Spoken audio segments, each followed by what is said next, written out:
Bakit ba nagpapakita si Maria sa iba't ibang lugar through the history ng ating pananampalataya? Nahahabag siya sa mga tao. Ayaw niyang mapahamak ang sinuman.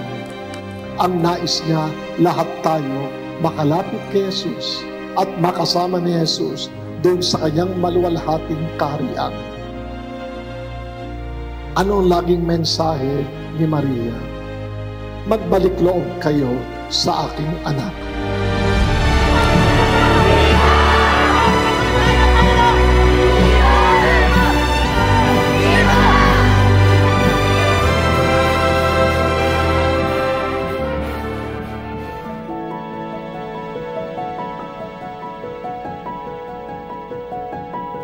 Si Maria kailanman hindi maaring humiwalay kay Jesus.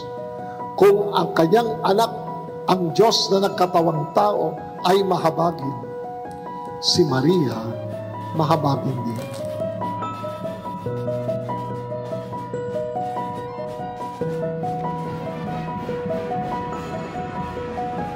Sa ating pagdiriwang ng kapistahan ng Divine Mercy, sana yung ating debosyon wag lang manatili sa emosyon.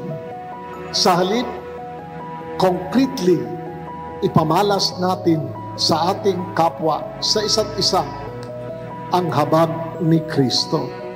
Sana tayo ang maging daluyan ng habag ng Diyos sa ating kapwa.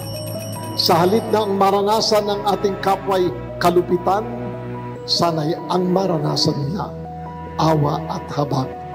Lalo na pagdating sa punto ng pagpapatawad sa kasalanan.